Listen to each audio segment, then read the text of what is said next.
Olá, começa agora mais um ES em Debate que traz um tema polêmico, a redução da maioridade penal. A maioridade penal fixada em 18 anos é definida pelo artigo 228 da Constituição Federal. É a partir desta idade que um jovem passa a responder por seus atos como um cidadão adulto, sujeito às penalidades da lei. Já os menores de 18 anos estão enquadrados no Estatuto da Criança e do Adolescente, que prevê como punição medidas socioeducativas. Dados da pesquisa Retratos da Sociedade Brasileira, realizada pelo IBOPE no final do ano passado, revelam que 4 entre 5 brasileiros concordam com a redução da maioridade penal para 16 anos. E para discutir a redução da maioridade penal para 16 anos, nós estamos recebendo aqui no programa o Dr. Rivelino Amaral, advogado criminalista e especialista em ciências penais, e o Dr. Sócrates de Souza, procurador de Justiça do Ministério Público. Dr. Rivelino, o que diz a legislação brasileira sobre as infrações de quem ainda não atingiu os 18 anos, ou seja, a maioridade penal, porque a maioridade penal é a partir dos 18 anos, né? Exatamente. Na verdade, Karina, o menor infrator, ele vai efetivamente cumprir uma pena, e essa pena, segundo o Estatuto da Criança e do Adolescente, vai estar dentro de 6 possibilidades, dentre elas e num quadro de crescente, né, de advertência até internação. E dentre essas possibilidades existe também a possibilidade de imposição de reparação do dano, né? Que pode ser uma imposição do juiz, enfim. Então, na verdade, ele pode ter advertência e pode sofrer também a sanção de internação por um prazo máximo de 3 anos. Isso seria a pena máxima? Pena máxima de internação, que seria, entre aspas, uma prisão, né? Pelo prazo máximo de 3 anos. Na verdade, para menores de 18 anos, não se usa o termo pena, punição, é medida socioeducativa, né? São medidas socioeducativas, na verdade eles também não são presos, eles são apreendidos, né? E essas medidas socioeducativas, elas são, entre aspas, uma benese da lei, porque a legislação e o legislador entende, quem criou a lei, que o menor tem que ter um tratamento diferenciado, né? Ele tem que ter o objetivo das medidas socioeducativas é efetivamente ressocializar, ou seja, fazer com que ele aprenda, entre aspas, a viver em sociedade novamente. Ele cometeu um ato infracional, que também não é um crime que ele comete um ato infracional, e aí ele vai sofrer uma sanção do Estado, de advertência até a internação, para que ele efetivamente volte ao convívio da sociedade. Mesmo se ele cometer um assassinato, é um ato infracional? É um ato infracional. Os crimes que o menor comete são os mesmos crimes que os maiores cometem, né? Na verdade, a lei de crimes, que é o Código Penal, ela serve para o maior e para o menor. Então é um erro as pessoas dizerem, o menor que cometeu tal crime, ele não vai ficar preso. Ou, colocaram um menor para participar porque ele não fica preso. O menor fica preso sim, ele comete um crime sim. Só tem um nome diferente, né? O menor comete um ato infracional, mas esse ato infracional ele está descrito lá no Código Penal. Por exemplo, como você disse, do homicídio, matar alguém, o menor, se matar alguém, ele vai responder pelo crime de homicídio. É chamado de ato infracional, mas ele vai responder pelo crime de homicídio. O rito do processo é diferenciado, né? A forma com que o processo anda é diferenciado, ele corre na vara de infância e juventude, e a sanção também para ele e contra ele é diferenciada, mas ele comete um crime sim e ele fica preso sim. Então é ledo engano as pessoas imaginarem que o menor não fica preso ou que ele não responde a processo, quer dizer que ele é inimputável, ele é imputável sim. E a opinião do senhor sobre a redução da maioridade penal para 16 anos? Isso é contra, é a favor e por quê? Eu sou radicalmente contra. E explico por quê. Eu penso que, na verdade, salvo raríssimas exceções, a culpa eu atribuo ao Estado. Se a gente tivesse um Estado operante com políticas sociais que levassem as pessoas a terem acesso a saúde, educação, moradia, principalmente educação, estrutura familiar, fatalmente, a maioria esmagadora dessas pessoas que estão no mundo do crime não estariam. com raras exceções, porque existem pessoas que efetivamente já têm esse perfil voltado para o crime. Mas eu atribuo ao alto índice de criminalidade ao próprio Estado, né? Então, na verdade, o Estado ele tenta buscar, com a redução da maioridade penal, uma solução mais rápida e, a meu ver, é a solução menos inteligente, porque você vai retirar da rua essa criança e o adolescente, melhor dizendo, que cometeu um ato infracional, vai prendê-lo. O modelo que nós temos hoje de sistema carcerário não funciona, o objetivo é ressocializar e o modelo não permite a ressocialização, ao contrário, existe a criminalização, a pessoa entra de um jeito e sai pior. Então você vai estar retirando um adolescente da rua, vai estar piorando esse adolescente e vai estar colocando ele em liberdade daqui a, no máximo, então, 3 anos ou mais, se assim a lei definir, pior. Então a gente só vai estar mitigando um problema e jogando o problema para frente. A gente vai estar aumentando, potencializando um problema e jogando ele para frente, trazendo mais problema ainda para a sociedade. Eu vejo a redução da maioridade penal como um retrocesso para a sociedade. Eu acho que a solução são políticas sociais. É evitar que eles cometam crime. É prevenir. Prevenir. Como dizia já a Beccaria, que é melhor prevenir do que a gente efetivamente trabalhar na ressocialização. Ok, doutor Sócrates, e o senhor? Qual a sua opinião sobre essa redução da maioridade penal? Eu acho que a redução da maioridade penal é uma medida que se aplica a este momento que vivemos. Estamos no momento de exceção, não é regra geral. O Estado do Espírito Santo há muito tempo figura como um dos estados mais violentos, fica sempre entre os 2 primeiros lugares, disputando com o estado do Nordeste. E os adolescentes infratores, eles não têm poupado vidas, seja pelo assassinato ou destruindo famílias através da entrega de drogas, da venda de drogas. Então, no estado de exceção, é importante que tenhamos leis mais severas. E a redução da idade penal, em tese, para 16 anos, seria uma medida. Mesmo porque no ordenamento jurídico brasileiro, nas leis brasileiras, existe um precedente, que é o Código Penal Militar, que se uma pessoa entre 16 e 18 anos praticar um crime típico militar, ele sofre o mesmo apenamento que o adulto, só que uma redução. E o que é um crime militar? Um crime militar é aquele praticado pelo militar em tempo de paz, que é estabelecido pelo Código Militar, e lá ele diz, no seu artigo 9º, quais são os crimes militares. Por exemplo, citando um exemplo, a subtração de uma arma que pertence ao militar, o desvio de uma arma. Então, isso é um crime típico militar. Então, eu acho que, por vivermos num estado de exceção, e as manchetes dos jornais divulgam isso todos os dias, nós precisamos de leis mais severas.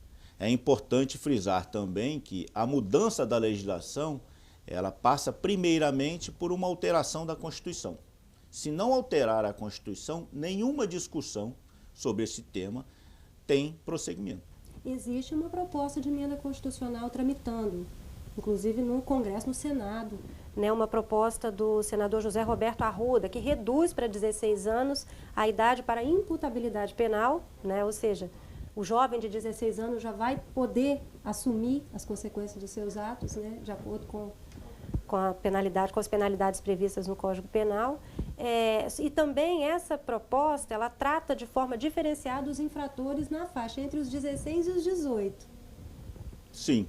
Se esta proposta ela está tramitando, né? Obtiver êxito, nós teríamos aí 3 situações distintas. Por exemplo, entre 12 e 14 anos, nós teríamos o adolescente infrator, que seria alcançado pelo Estatuto. Dos 16 aos 18 anos, nós teríamos essa diferenciação. E dos 18 anos em diante, nós teríamos uma outra situação.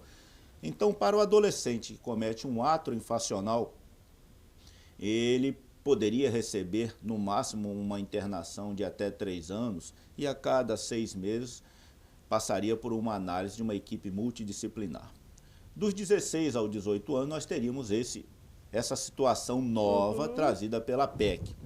E somente o futuro vai dizer quais seriam os melhores caminhos para este adolescente entre 16 e 18 anos. Mas já seria uma punição um pouco mais rigorosa do que... Sem dúvida, sem dúvida.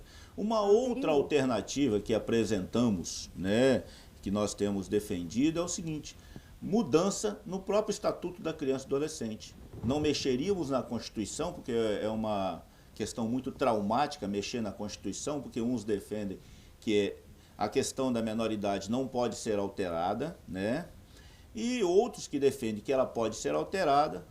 Nós ficamos neste jogo jurídico, legalista, que vai durar muito tempo. A proposta de emenda constitucional mexeria na Constituição. Mexeria na Constituição. Se mexer na Constituição, altera o artigo 27 do Código Penal. Automaticamente, então. Automaticamente. E altera automaticamente o artigo 104 do Estatuto. Porque os três têm a mesma redação. Os menores de 18 anos são inimputáveis, né? E deverão responder pelos seus crimes por uma lei especial, que é o Estatuto da Criança e Adolescente. Então, mexendo na Constituição, nós alteramos o Código Penal, nós alteramos o Estatuto da Criança e do Adolescente, e com certeza no futuro nós teremos reflexo, inclusive, na vida civil, no Código Civil, que é uma outra análise para o futuro, né? Se alterar a Constituição. Mas quer me parecer que a medida mais eficaz e que pode ser aplicada de imediato é alterar o Estatuto da Criança e do Adolescente. Por exemplo, melhorar a qualidade das penas. O que está sendo aplicado hoje ao adolescente infrator é inócuo, né? A internação, em termos de qualidade e quantidade de pena. Qualidade, por exemplo, advertência. Se ele praticou uma infração e foi advertido pelo juiz, na presença do advogado, dos pais, com certeza isso é inócuo se não tiver um acompanhamento. Não vai, ele vai sair dali e vai voltar para o mesmo ambiente que levou a praticar o crime. Então, é aquilo que o doutor Rivelino falou: se não existir política pública para melhorar toda essa estrutura, ele vai voltar a delinquir. Voltando a delinquir, ele vai causar mais despesa para o Estado e vai demonstrar, por repetição, que aquelas medidas são inócuas. Assim, por fim, a medida de internação. No passado, nós tínhamos um problema que as nossas casas de recuperação de infratores, elas eram masmorras. Hoje em dia nós temos uma realidade. E aí eu quero divergir um pouco do posicionamento do doutor Rivelino, porque nós temos hoje unidades prisionais para adulto e para adolescentes muito boas. Acontece que a população carcerária para maior e para adolescente, ela tem no seu grosso adolescentes que, em tese, são irrecuperáveis. Então, para esses, não adianta nenhuma medida, não adianta o Estado investir, porque ele traz em si a vontade de sair dali, de preferência fugindo, para voltar para a vida do crime, porque ele não quer trabalhar, ele nasceu preguiçoso, ele vive numa comunidade preguiçoso, e ele não quer trabalhar. Por que ele vai ganhar um salário mínimo de R$600, se ele vendendo drogas no final de semana, ele ofere R$5.000, pode comprar uma pistola automática ou semiautomática, que lhe dá status na comunidade, e ter a melhor menina da comunidade, porque ele é o rei do pó, ele é o rei do tráfico, se ele vai ter que ir para a rua disputar uma menina boa, de família, para ele casar, ter filho e viver com salário mínimo. Então ele prefere viver na clandestinidade como criminoso durante 10 anos do que ficar velho ganhando salário mínimo. Então é o risco que ele corre e ele não sabe viver de outra forma. Essa seria a maior causa, o tráfico, o envolvimento com o tráfico, a necessidade material, enriquecer rápido, seriam causas desse índice grande de adolescentes cometendo crimes? A falta de vontade de trabalhar é o principal elo. Quando ele não tem vontade de trabalhar, ele se aproxima daquilo que vai dar lucro fácil. E o tráfico de drogas hoje é, sem dúvida, a melhor maneira de ficar rico. porque o investimento inicial você tem um retorno de em torno de 500% no final do investimento. Se você compra uma droga e desdobra ela e vende para o consumidor final, o seu lucro pode chegar a 500%. Nenhuma bolsa de valores, nenhuma aplicação em mercado financeiro, nem dólar, nem euro, vai te dar essa rentabilidade. E você não precisa pagar imposto disso. Então, esta conta o adolescente sabe fazer. O adolescente voltado para o crime. Alguns têm os desvios temporários de comportamento. Esse você recupera. Mas aquele traficante, aquele homicida, aquele latrocida, né? Enquanto adolescente criminoso mirim, ele é irrecuperável. Ok, doutor Sócrates. Bom, nós vamos agora para um rápido intervalo e você continua acompanhando o ES em Debate. Estamos discutindo a redução da maioridade penal para os 16 anos. Até daqui a pouquinho.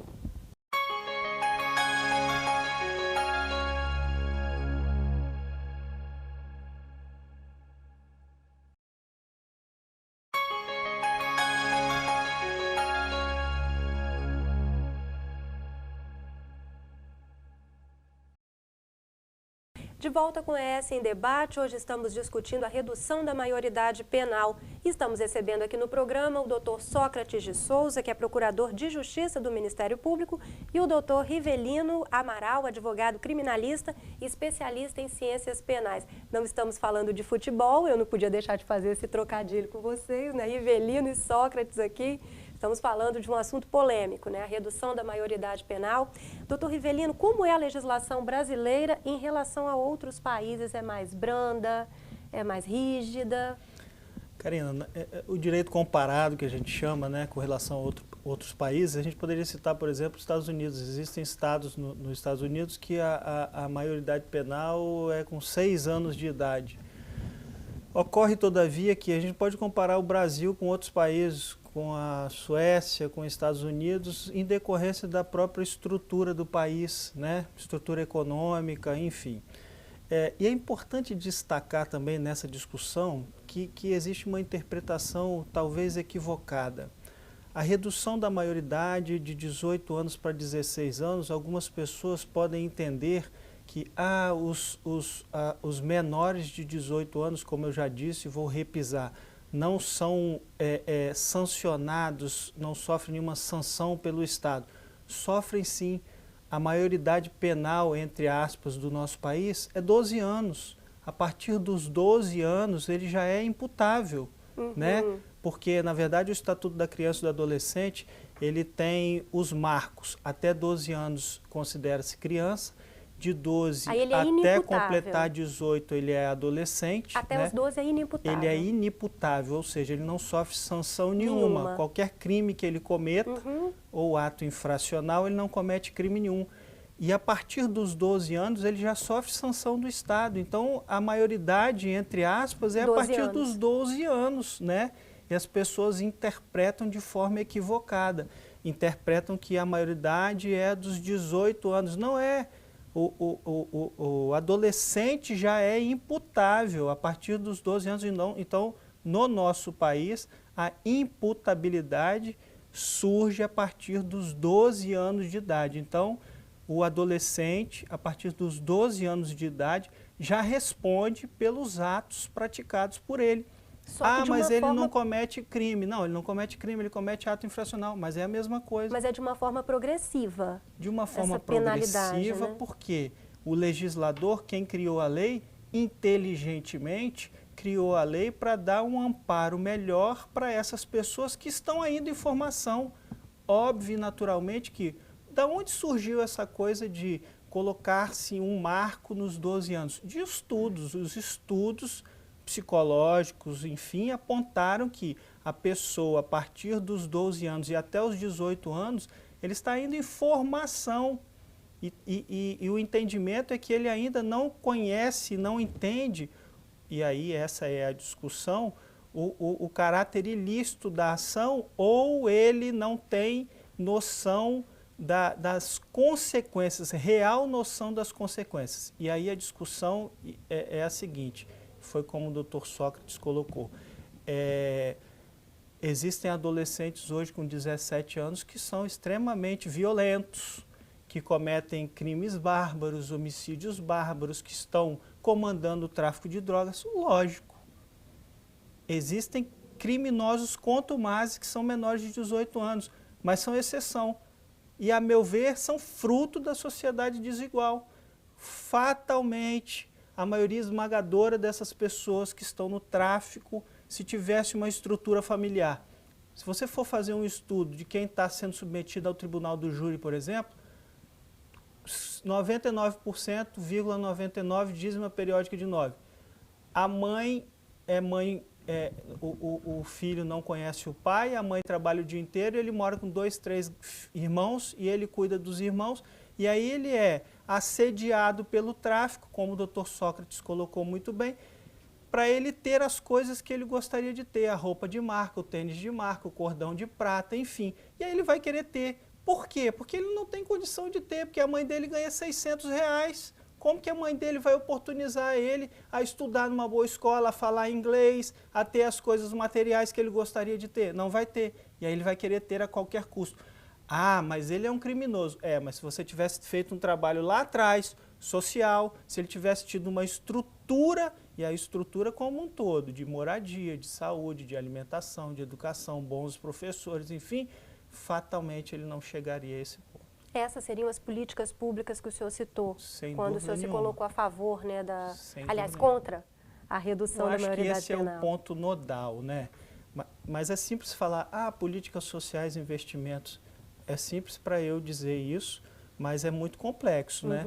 Porque olha só, como você também colocou, Karina, será que aumentar a pena resolve o problema? Não. E aponto e provo. Dr. Sócrates foi promotor de justiça, excelente promotor de justiça, posso dizer isso porque eu atuei na vara, Dr. Sócrates era o promotor da 4ª Vara Criminal, especializada de tóxicos de Vitória, e a Lei 6368/76 teve uma alteração, a pena mínima para o tráfico de drogas era de 3 anos, passou para 5 anos, quer dizer, teve aumento da pena. Diminuiu o tráfico de drogas no nosso país? Não. Aumentou o tráfico de drogas no nosso país. O Estado do Espírito Santo é um exemplo. Olha o número de presídios que foram construídos nos últimos anos no nosso Estado. Uma enormidade. Os investimentos, cifras milionárias. Então não é a solução. Aumentar a pena não é a solução. Manter mais tempo preso não é a solução. A solução é que a pessoa não chegue a cometer crime. Esse é o ponto nodal. Que seria a prevenção. Mas e para os que já estão nessa situação? Ressocialização não com o sistema que a gente tem hoje. O preso hoje, o menor, e aí essa é a minha discordância com todo o respeito que tem e admiração do Dr. Sócrates, eu não vejo o menor fazendo absolutamente trabalho nenhum de maneira que aponte a ressocialização, a evolução, um bom encaminhamento para ele no sistema prisional que a gente tem hoje. E eu conheço. Para adultos, a exemplo do Dr. Sócrates também, para adulto e para criança também, para o adolescente, melhor dizendo. Não tem, eu não vejo. Estudando, fazendo qualquer tipo de trabalho, enfim. Não, o nosso sistema não permite uma ressocialização à luz do que o próprio Estatuto da Criança. O Estatuto da Criança e do Adolescente é excelente, mas o nosso Estado não consegue fazer com que ele seja efetivamente colocado em prática. Doutor Sócrates, e o senhor gostaria de acrescentar alguma coisa ao debate? Claro que sim, né? Eu penso que se o legislador em Brasília, para permitir que uma gama de eleitores pudessem votar, ele baixou a idade para 16 anos.